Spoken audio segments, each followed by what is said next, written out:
भिडियोहरु हामी चाहिँ यो पारी सिक्किमबाट आएको है। आई लभ सिङ्ला भन्नेमा आएको थियौँ। लिम्बू बस्ती आई लभ लिम्बू बस्ती भनेर लेखेको ठाउँमा आइपुगेको छौँ। यो चाहिँ लिम्बू बस्तीको मिनी स्काई वकमा हामी पनि रेडी भइन्यौ।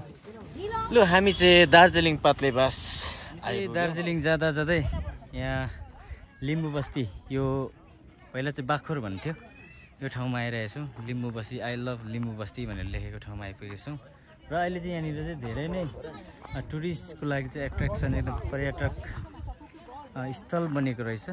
मिनी स्काई वक भनेर पनि बनेको रहेछ यहाँ तल, त्यहाँ पनि जाँदैछु।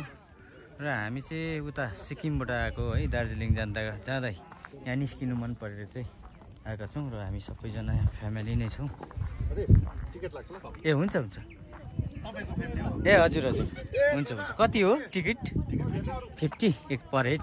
नानीको त लागेन होला नि त? ए हुन्छ हुन्छ। कहाँ दिनुभयो त तपाईँलाई? ए हुन्छ ल।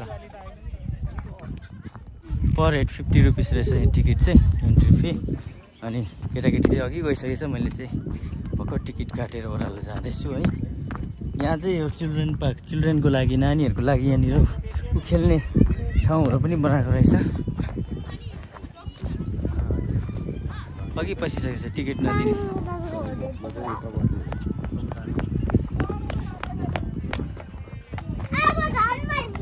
अरे पैसा नतिरी आएछ त अघि नै, पैसा नतिरी आएछ त। पैसा तिरेर मात्रै नाच्नु पाउँछ अरे यहाँ त। हो नि अन्त पैसा तिरेर मात्रै। पैसा तिरेन भने त यहाँ नाचे कि त अहिले फाइन लाग्छ अरे। सानो मिनी स्काई वक यही हो। अस्तितिर फेसबुकतिरै पुरा ट्रेन्डिङ थियो यहाँको चाहिँ एकदम भिडियोहरू। हामी चाहिँ यो पारी सिक्किमबाट आएको है, घुम्दै घुम्दै आज चाहिँ दार्जिलिङ गएको। दार्जिलिङ जाने मौकामा हामी यो मिनी स्काई वक, लिम्बू बस्तीको मिनी स्काई वकमा पनि निस्किने अवसर पायौँ है। हामी फ्यामिली छौँ, यहाँ नानी पनि छ अनि थुप्रोजना हुनुहुँदो रहेछ यहाँ। घुम्दै आउनु भएको। दामी बनाएछ, दामी दामी दामी। यो चाहिँ लिम्बू बस्तीको मिनी स्काई वकमा हामी पनि दार्जिलिङ जाँदा जाँदै निस्केका छौँ। र पहिला चाहिँ यहाँनिर चाहिँ केही थिएन, यहाँ धेरै नै अपग्रेड भएछ है। धेरै नै टुरिस्टको लागि एट्र्याक्सन प्लेस बनिएछ है। दामी दामी दामी भएछ। यहाँबाट फेरि पारी हाम्रो सिक्किम पनि एकदमै रमाइलो देख्छ। यो पारी वेस्ट सिक्किम, यो देखेको साउथ सिक्किम, यो तल जोरथाङ पनि देखिँदैछ है। अनि यो पारी जम्मै देखेको चाहिँ हाम्रो सिक्किम है, ब्युटिफुल सिक्किम, पिस सिक्किम है। दामी छ दामी। अलिअलि झलक आउँछ होला मेरोमा पनि रिल्सहरू, कपिराइट नलागोस् है। ल त हजुरहरू, हामी यहाँबाट चाहिँ फर्क्यौँ अब दार्जिलिङतिर जाँदैछौँ। यहाँ स्काई वकमा फोटोसोटो लियौँ, भिडियो रिल्स बनाउनुले रिल्स बनिरहेको छ है। अब हामी यतिकै उकालो माथि गाडी पार्क गरिरहेछौँ। त्यहाँबाट चाहिँ चट्टै दार्जिलिङ पात्लेबास जान्छौँ। मजा आयो बहिनी?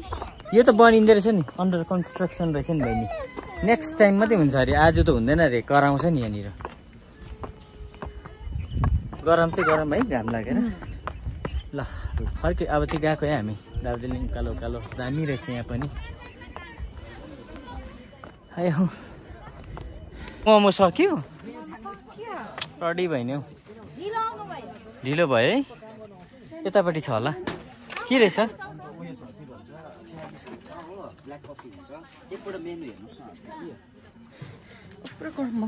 सिक्रेट पुरा पाउँदो रहेछ आयो रहेछ नि त। स्यान्डविच ओके, यहाँ बनिन्छ। ठिक छ ठिक छ ठिक छ। गरम त हो। लु हामी चाहिँ दार्जिलिङ पात्लेबास आइपुग्यौँ। यहाँ चाहिँ मेरो बडाको घर हो। यहाँ आइपुगेर पनि उता चाहिँ गाडी पार्क गरेर पनि यहाँ अघि नै आइपुगेर पनि हामी चाहिँ यहाँ हातमुख सुख धोएर चाहिँ बसिरहेछौँ। यहाँ गफसफ गर्दैछौँ। यहाँ बडीले चाहिँ चिया बनाउनु हुँदैछ हाम्रो लागि। यहाँ भित्र किचन छ। यी दिमाले चाहिँ चिया बनाउनु हुँदैछ, मिठो सादा। अनि यहाँ देब्दे बढाएर यहाँ बडी गफ गर्दैछन् दुईजना यहाँ मस्त छ फोनमा। यहाँ चाहिँ निकै चिसै भइगयो छ अब चाहिँ यो इलाका चाहिँ चिन्नुहुन्छ होला तपाईँले।